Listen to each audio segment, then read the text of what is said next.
राहुल आव्हाडे उद्धव ठाकरेंच्या भेटीला जाणार। राहुल आव्हाडे हातकणंगलेतून लोकसभा लढवण्यास इच्छुक असून आज ते उद्धव ठाकरे यांची भेट घेणार आहेत। आव्हाडे यांना उमेदवारी मिळणार का हे पाहावे लागेल।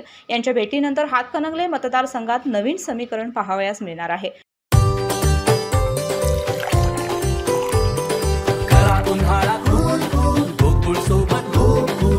गोकुळ सोबत गोकुल। राहुल आव्हाडे यांचे वडील प्रकाश आव्हाडे हे अपक्ष आमदार म्हणून निवडून येऊन बीजेपी मध्ये गेले होते। त्याकाळी बीजेपी मधून त्यांनी चांगला फंड देखील आणला होता। शिवाय देवेंद्र फडणवीस यांच्याशी देखील त्यांचे चांगले संबंध आहेत आणि याच पार्श्वभूमीच्या जोरावर बीजेपी आपल्याला उमेदवारी देईल असं राहुल आव्हाडे यांना वाटलं होतं।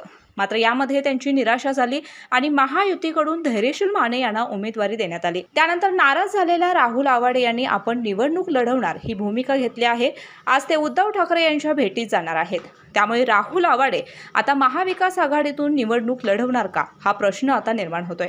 सध्या हातकणंगले मतदारसंघातून राजू शेट्टी, धैर्यशील माने याबरोबरच डॉक्टर सुजित मिंचेकर आणि सत्यजित पाटील हे देखील निवडणूक लढवण्यासाठी इच्छुक आहेत।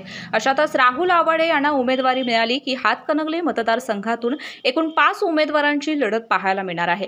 आता उद्धव ठाकरे आणि राहुल आव्हाडे यांच्या या भेटीनंतर महाविकास आघाडीतून त्यांना उमेदवारी मिळते का हे पाहावे लागेल। यामध्ये भाजपची रणनीती आहे का की खरंच राहुल आव्हाडे बंडखोरी करण्याच्या मार्गावर आहेत हे पाहणं देखील आता तितकंच औचित्याचं राहणार आहे। अशाच नवनवीन अपडेट पाहण्यासाठी आमच्या केके न्यूज चॅनेलला सबस्क्राइब करा।